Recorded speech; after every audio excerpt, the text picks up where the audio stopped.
All right. Well, it's the end of the first night of the draft. Figure gotta talk about some winners. Gotta talk about some losers. Let's start off with the winners. I'll make another video about the losers on this channel, so be on the lookout for that. That's coming out just after this one is. But the winners, 7 winners of the NFL draft night one, and again, this is my opinion. I'm evaluating the teams that I feel like came out ahead, given where they were. Teams that started off, given where they were yesterday to today, who do I feel better about? So let's start off with the Texans. Texans are the first winner on this list for me, which I gotta be honest, it's weird that I have a winner on this list who made a move I actively dislike. Well, I don't know. It's hard. So they're on this list because I love CJ Stroud as a player. I think he's a fantastic player, and I was worried they weren't going to go quarterback here to the point where I was actually expecting them to go Will Anderson Jr. with pick number 2, and then hope a quarterback falls at 12, and I draft Will Levis then. To me, that would have been a disaster. I think that this is much better of an outcome, and I'm happy with it. I thought they gave up a good chunk to move up to get Will Anderson, given the fact that he's not a quarterback. Typically, you don't trade that much unless you want to get a quarterback. That feels like a lot. Again, you think about the value they're giving up. They're giving up more than 2 first-round picks to get Will Anderson Jr., essentially. That's what they're getting. And to me, that is I feel like you get a lot better of a player than someone who's never played a snap in the NFL for that kind of value. Typically, these things it's just a risk. I love Will Anderson Jr. as a player, though, and think he'll be really good for them. So it's kind of a weird thing where it's like, I don't dislike the player, just feel like they gave up a bit too much. But again, they're a winner on the list because of how much I love CJ Stroud, and I still really like Will Anderson as a player. So it's like, they're still a winner. I still think they came out of the night looking good, although I would have loved it if they just picked CJ Stroud and sat back and then picked someone else at pick 12. But again, still an overall good night for them. The Seahawks are my next winner. The Seahawks, I thought, had a great draft. First, they went with Devin Witherspoon, who I wasn't sure if they were going to do this. Like, it kind of crossed my mind, but I kind of just assumed they like their young corners. They don't feel like they need another guy. But I think that this helps them a lot. I think that with him and Tariq Woolen on the other side, and now Kobe Bryant can kind of be he can just sort of shift in there when needed.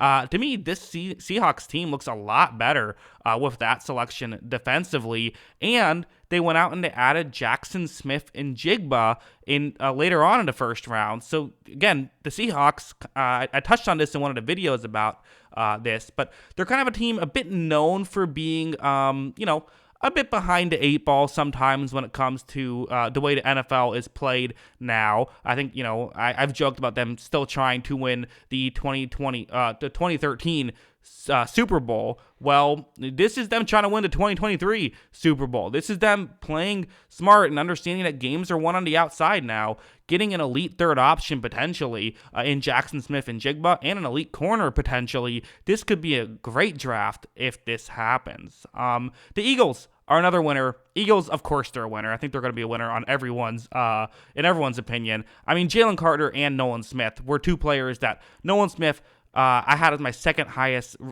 graded edge rusher. I love Nolan Smith as a player. I think he's very underrated, and I'm surprised he fell as far as he did. I'm also surprised Jalen Carter fell as far as he did. He was someone who I had as my number 1 player, not counting quarterbacks. I thought that he was great. Again, with Jalen Carter, there's the off-the-field stuff when we don't know what to make of that. But if the Eagles kind of sat here and said, well, we don't think it's as big of a deal as other people are making it out to be, well, in that case, then this is actually, it could be a great pick. And, when the Jalen Carter thing happened, I first kind of brought up the Warren Sapp comparison of Sapp, of course, fell due to character concerns, which were not as severe as Carter's, in my opinion. But, he fell, but then ended up having a Hall of Fame career and should have gone well earlier.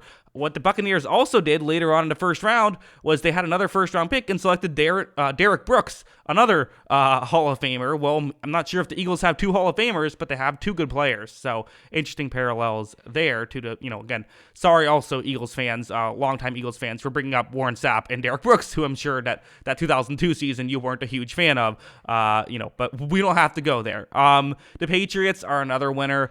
in my opinion. They traded back and still got the number 7 overall player on the consensus big board, Christian Gonzalez, who fell to them at 17. I'm not exactly sure why. He could be a star for New England, an absolute star. He has the physical upside. I think he could be great.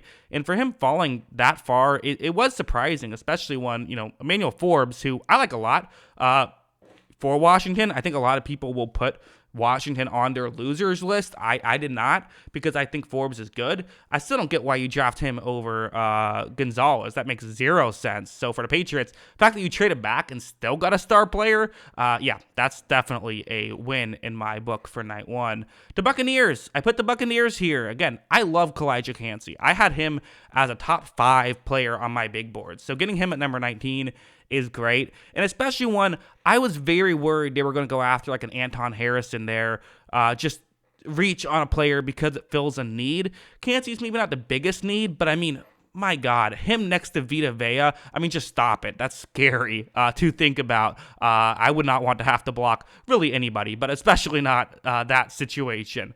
2 winners left. That was number 5. Number 6, the Ravens. They got, first off, Ravens were winners entering the night. If the Ravens selected a punter in round 1, they're still winners because they got the Lamar Jackson contract under control. They're paying him a lot, but you know what? He's worth a lot. He puts them in championship contention, in my opinion, and it really helps to have a good receiving core, which they now kind of do. I mean, you got Rashad Bateman coming back.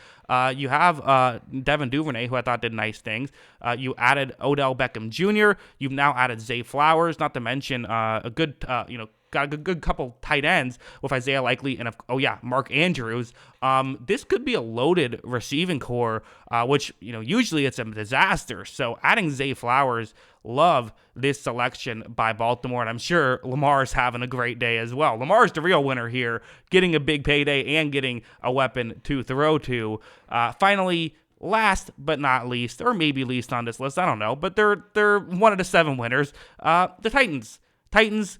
Not exactly the most electric team that's on this list, but you know what? Peter Skoronski, I had as my number 1 offensive lineman. I thought he was going to go earlier, and especially with the way teams were reaching on offensive linemen, the fact that he kind of just fell to the Titans was really just a massive win. So again, it's not one of those like franchise-altering wins the way that like the Texans or the Eagles or the Seahawks could be, but it still is a win, as it felt like they were going to have to potentially trade up or have to reach on someone to fill a need. They ended up getting, to be able to fill a need and get a really good player at the same time. So this was a big win for me. So yeah, those are my 7 wins: Texans, Seahawks, Eagles, Patriots, Buccaneers, Ravens, and Titans. Do you agree or disagree? Let me know in the comments below. What are your thoughts on all of this? Always love hearing from you. And of course, as always, thanks for watching.